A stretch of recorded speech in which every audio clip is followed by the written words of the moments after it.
Published adventures are available for purchase if you have neither the time nor the inclination to write an adventure of your own, or if you want a change of pace. You can make adjustments to a published adventure so that it better suits your campaign and appeals to your players. A published adventure can't account for every action the characters might take.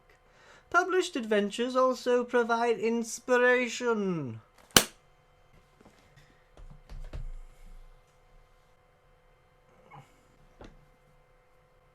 Greetings and welcome on this adventure. To recap from what happened last time on my game, our players were aboard a pirate ship captained by Rex, the basically Blackbeard of my game, and they crashed on a coral reef and they woke up on an island, and they journeyed inland to the island and they came across a waterfall, and this is what happened after that. After leaving the waterfall, Ayushi's horse stepped on a branch that set off a trap, which sent a screech out into the air. Moments later, the chanting of natives on the hunt could be heard. The party moved on. Love Trip flew up to look for anything. All they could see was a large clearing. 4 pterodons could be seen flying in the sky, and a slight rustling of the trees, and it looked like it was coming towards them. Love Trip flew back down and let the others know, and off they went. Eventually, 6 of the island natives caught up and surrounded them.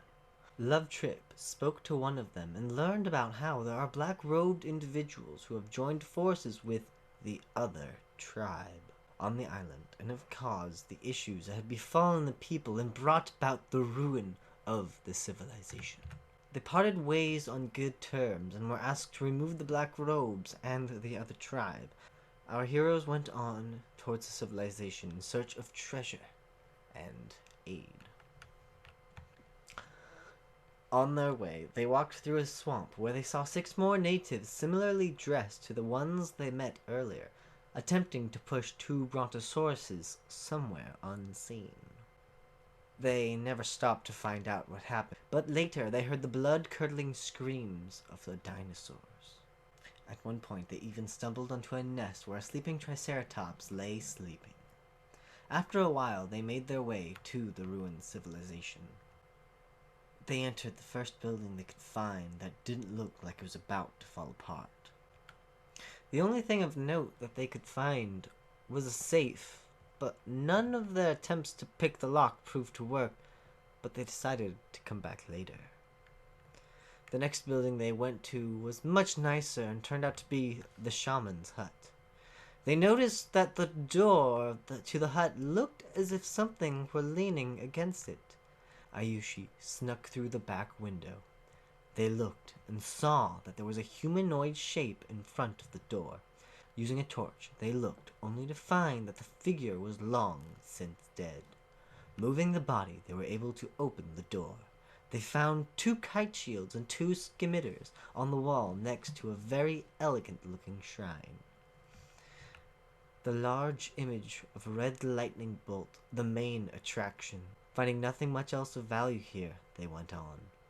Love Trip soon found a library, and after breaking open a large glass window, they flew inside, only to see that all of the books were gone, as if someone had stolen them.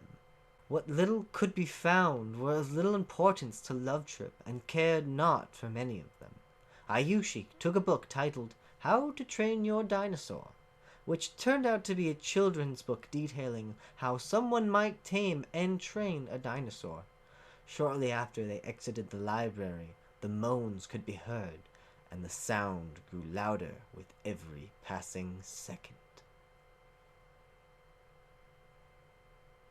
So during this session, I had to improv a lot. The interaction between the natives and the party could have gone the other way, but they decided they'd rather talk their way out of the situation rather than fight their way.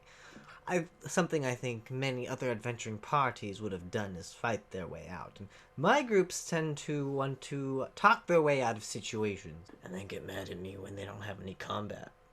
I did, however, try to put many opportunities for them to fight in their way, but they chose to stealthily move around or do something else. Next time, I would actually have the fight come at them. That was basically the lesson that I've learned. Asterisk. Because the last session I played, which was 2 or 3 sessions after the one I just read about, did not go that way. And it was my fault. But more on that later. In other news, the next episode of Evening Star, called The One-Eyed King, has been released. And here's the brief synopsis of it. The nobles of Evening Star help out with a local program, resulting in a new guest coming to stay at the keep. However, as their responsibilities begin to mount, tension between them chips away, and Tarkal has strange dreams of a mysterious woman in green. Next, unfortunately, due to the shipping complications related to COVID-19, the North America release date for the D&D product of Icewind Dale Rime of the Frost Maiden, of Dice and Miscellany, has been delayed. The new current release date is currently tracked at September 29th. So if you're looking forward to the new dice that are Icewind Dale themed, you're going to have to wait just a little bit longer. But you know what they say, good things come to those who wait. Also, if it wasn't worth it, would it be worth waiting? They also do not expect the release outside of North America to be affected. Additionally, the upcoming D&D adventure Icewind Dale Rime of the Frost Maiden is unaffected and still planned for September 15th release. Hey, expect a review of that book soon. So, if you are a fan of The Last Dragon magazine, you're going to be a fan of this current issue. While there is a lot inside of the issue, the articles that caught my interest the most are the following.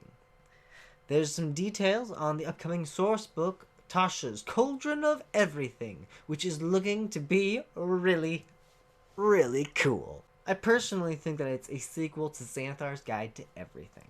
More on this in a moment. There's also a new D&D board game with lots of cool new looking maps, some PCs, player characters, some NPC cards, non-player characters. There's tokens, and there's much, much more. So check out the book, check out the board game. This could definitely be useful for regular D&D too, mostly using the maps and the tokens.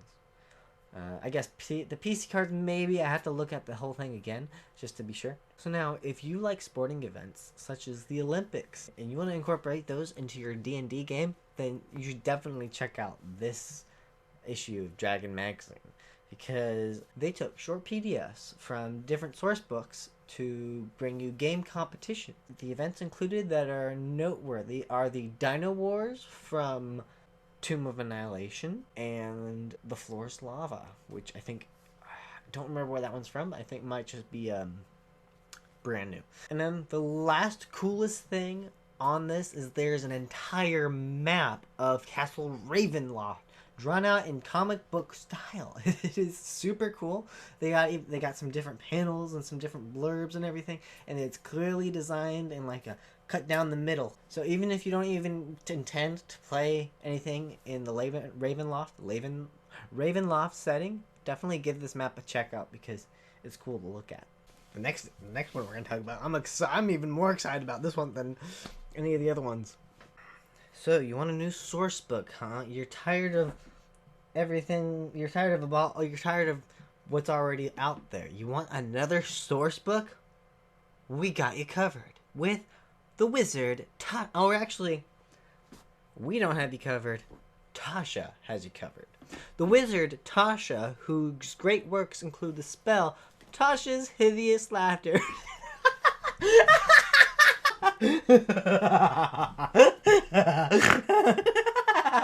Woo! Has gathered bits and bobs of precious lore during her illustrious career as an adventurer. Her enemies wouldn't want these treasured secrets to be scattered across the multiverse, so in defiance, she has collected and codified these tidbits for the enrichment of all. This book includes expanded subclasses. Try out subclass options for every Dungeons and Dragons class, including the Artificer, which appears in the book. I believe there are between 20 and 30 new subclasses in this book. There are more character options. Delve into the collection of new class features and new feats. And customize your character's origin using straightforward rules for modifying a character's racial traits. That sounds pretty cool. Also, introducing group patrons. Whether you're part of some criminal syndicate or working for an ancient dragon, each group patron option comes with its own perks and types of assessments.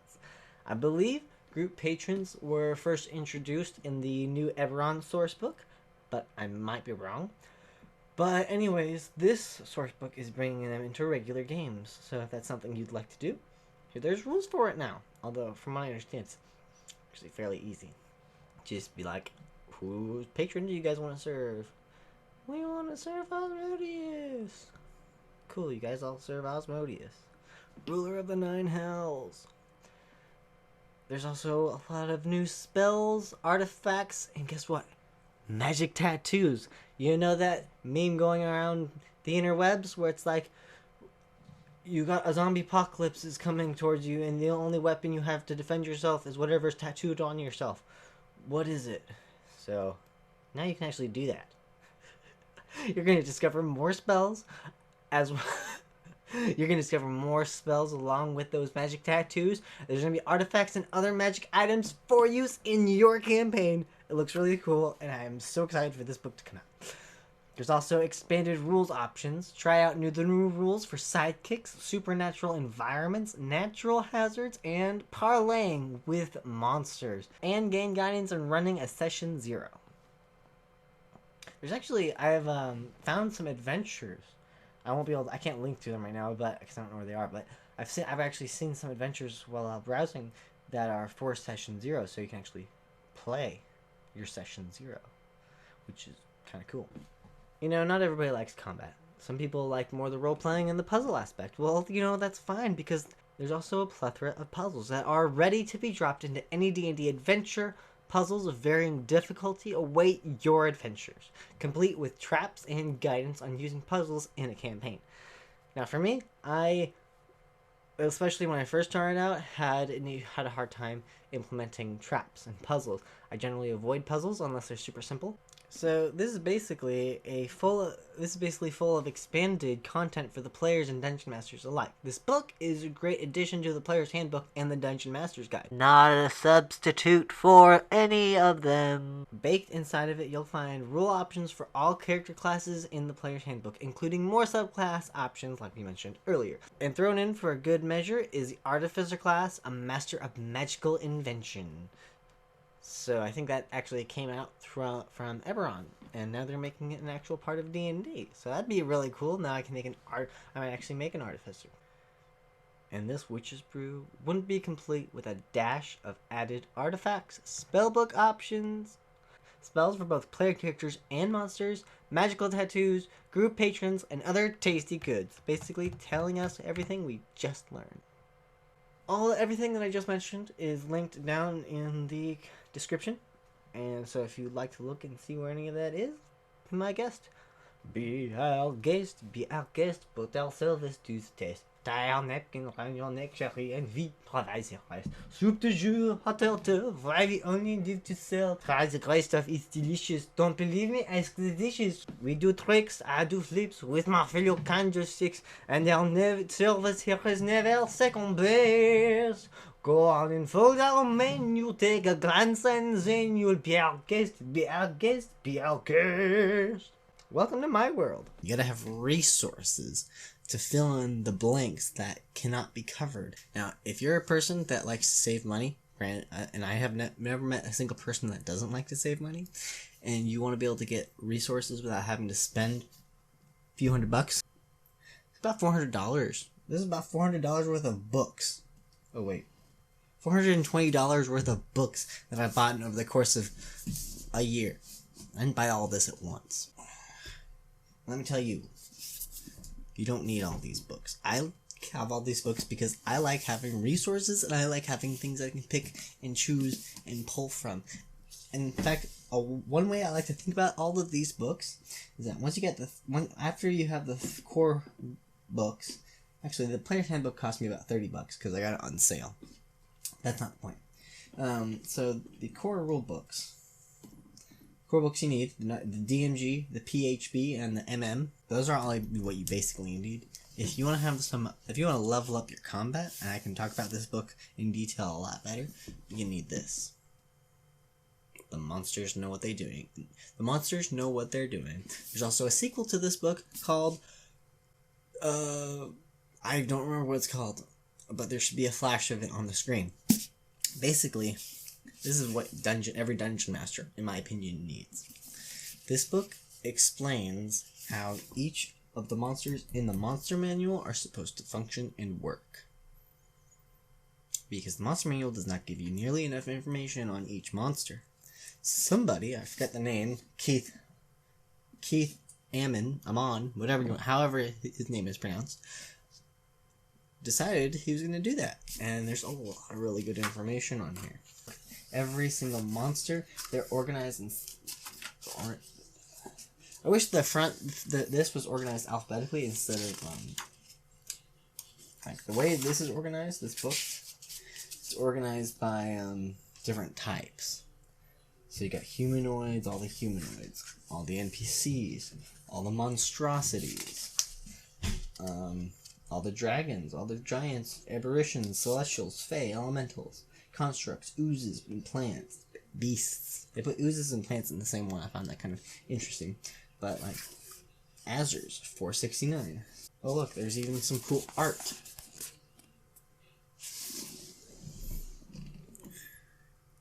Azers. I'll just read a little bit of it. Although they are also beings of elemental fire, lawful neutral Azers are sober and disciplined. In sharp contrast to chaotic neutral Magmins, they loathe being summoned, having once been slaves of the Ifrits, but they'll cooperate if treated with courtesy and dignity. If not, they'll work to the contract, doing what they're explicitly commanded to, and not a whit more. So, that's... I'm definitely going to be reading more of this, but generally, anytime I use a monster from the monster manual, I will read about it before the session starts in here, so I can play him better. I definitely owe it to this. One of the best combat encounters I've ever done was with using all the lycanthropes in the MM, and I read all of them in this, and that combat was one of the best combats ever. Although the best combat I've ever had was with a, I think, homebrewed monster that was a combination snake, spider. I want to say scorpion, probably not. But definitely recommend getting this book. Not being paid to say this. Nobody asked me to say something about this book. In fact, I just on the spot started wanting to talk about it. So this is my honest opinion. I can give a review about this later on if you guys want. But definitely, the monsters know what they're doing. It's like $20, and look how big it is. I was super surprised when I saw how big this was for how much it costs. Like, it's underpriced in my opinion. In fact, a lot of this stuff, especially the Creature Codex, is underpriced because I'm kind of going on off on a tangent here, but the Creature Codex has 400 stat blocks. The Monster Manual, as far as I'm aware, I haven't counted them, does not have 400. If I had to guess, I would say 350. Just off the top of my head. So, if you want more, if you want like a bunch of really awesome looking monsters, definitely would recommend getting the Creature Codex by the Kobold Press. They are made specifically for 5th edition, but they're also monsters that exist in the world of Midgard. So if you're planning on running a Midgard game or want to use that campaign setting, definitely would recommend getting this specifically. There's a lot of really cool notes about how they function in Midgard. That's besides the point. I'm getting off topic. We're focused on D&D here. The Dragon Alphabet. I'm actually referencing a different book. I will briefly show it to you.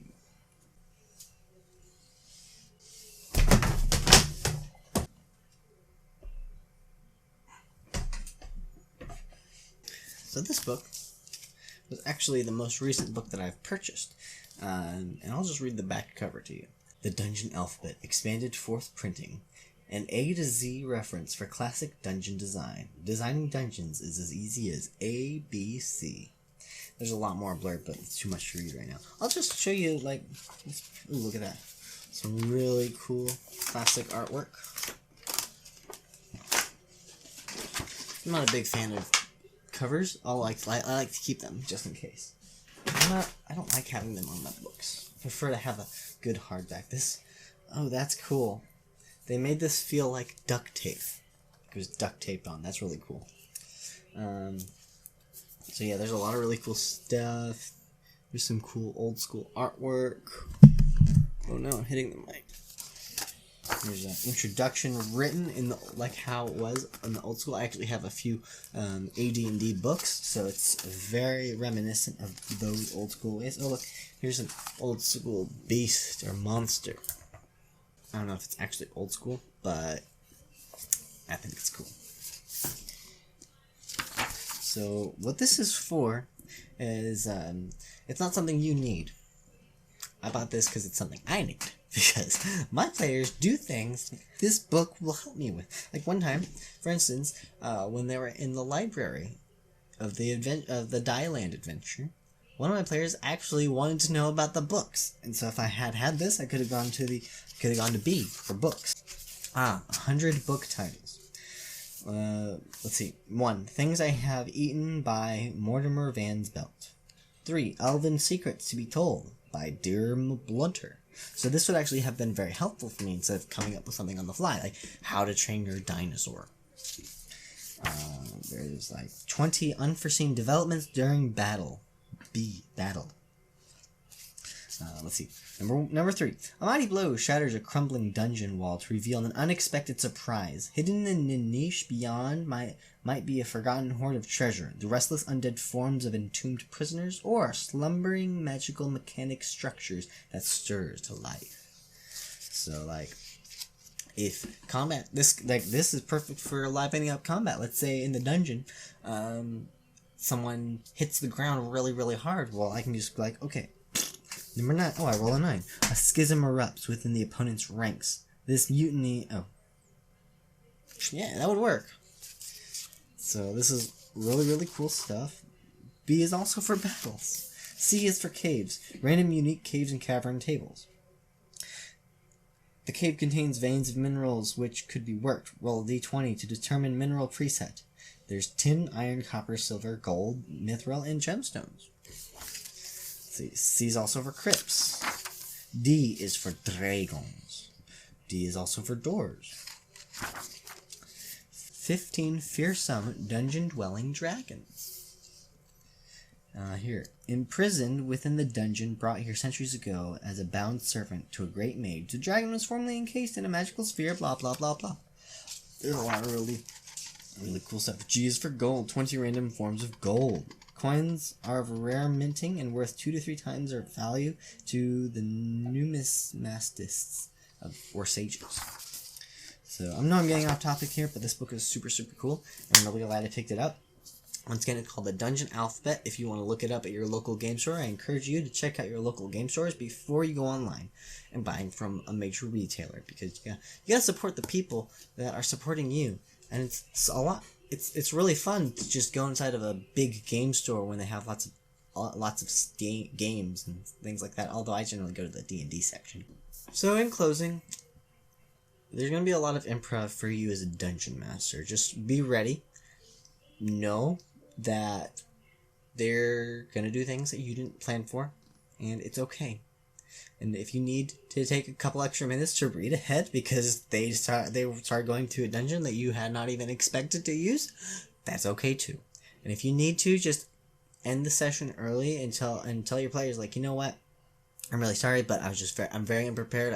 I would rather give you guys a better game. We're gonna end tonight after this combat, and I'm gonna prepare and make sure I understand what's going on, and then we're gonna come back next week. And that's exactly what happened last time. And my players were absolutely fine with it. When you're using pre-written adventures, write your own notes about everything, which will also help you read it, and you'll better understand it. Because I'm going to tell you what, this next session we're going to have tomorrow is going to go a whole lot better than if I had just plowed on through. I mean, if I had just plowed on through, it probably would have been pretty cool looking. But that's besides the point. I hope y'all have a great day. And don't forget your weekly inspiration.